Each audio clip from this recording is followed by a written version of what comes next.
50 cheap drones walk straight into Russia's Black Sea shield, and everything jams.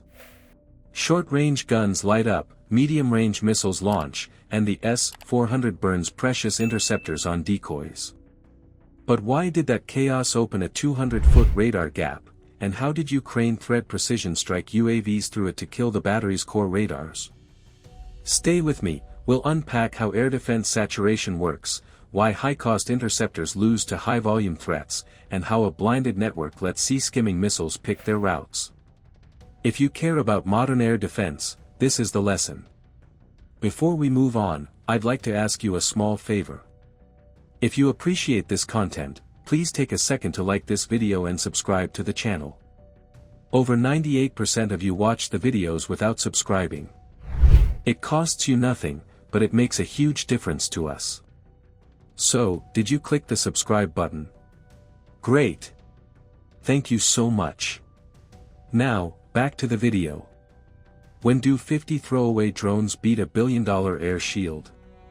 When they make that shield fire blind.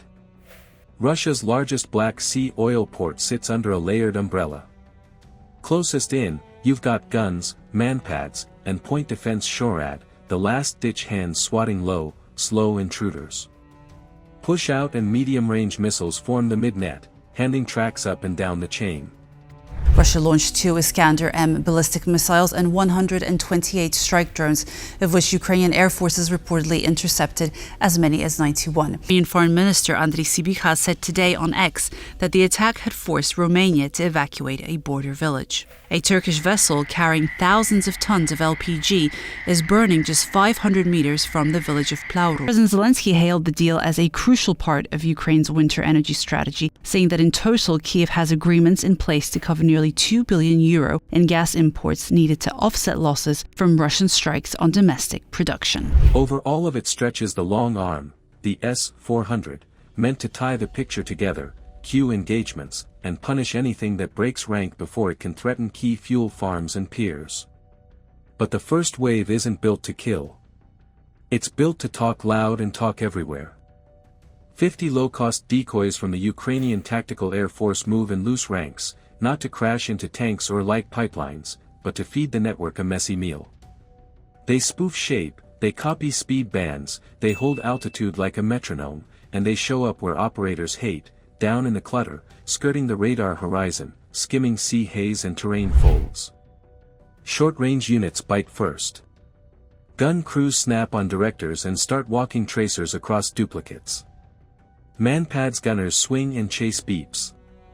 SHORAD turrets lock, lose, and relock as tracks stutter through side lobes and blind arcs. None of these targets look special. They fly in the same lane, at the same height, within seconds of one another. The more they look alike, the more they drink bandwidth and burn calm. You can hear the tempo rise in the nets as operators call out angles and speeds that repeat like a stuck record. Modern integrated air defense lives on track quality and triage. Clean tracks, clean priorities, clean cues. Swarms wreck that rhythm.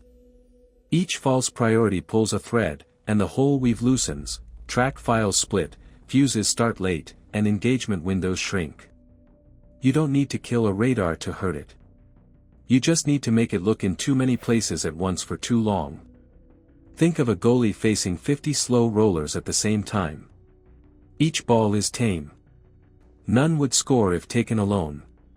But as the keeper lunges left, then right, then forward, the goal mouth gapes where the Real shot will go. The defenders shout, the lines blur, and the easy save becomes a trap. That's what a decoy swarm does to a layered defense. There's another lever at work, cost. Long-range interceptors are made to stop cruise missiles and fast jets. Use them on a $10,000 drone and you trade away options later. One expensive launch against a disposable airframe isn't just a waste today, it's a hole you feel on the next wave. Attackers lean into this math. They can lose dozens of cheap frames and still win if they buy a narrow window in time. Ukrainian President Volodymyr Zelensky said before he'll consider peace talks, Russia must meet one condition: Stop shelling us. Stop killing civilians. It wants to continue to brutalize the Ukrainian people, wants to continue to shell their cities and towns. In the last 12 months, Russia has killed tens of thousands of Ukrainian men, women, and children. Uprooted more than 13 million people from their homes, bombed more than 700 hospitals, and yet the spirit of the Ukrainians remains unbroken. If anything, it's stronger than ever. Meanwhile, the network jitters. Handoffs start to lag as tracks multiply.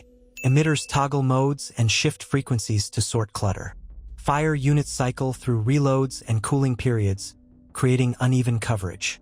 Operators chase ghosts that regenerate 2 bearings over. The map that should be steady goes shaky, like a camera with the stabilizer off. And in that shake, little seems open. One seam is altitude. When radars adjust to handle the noise, their picture near the surface can blur. A corridor as thin as 130 to 200 feet can appear between the radar horizon, terrain mask, and shifting filters. Ukraine threads precision strike UAVs through that low lane.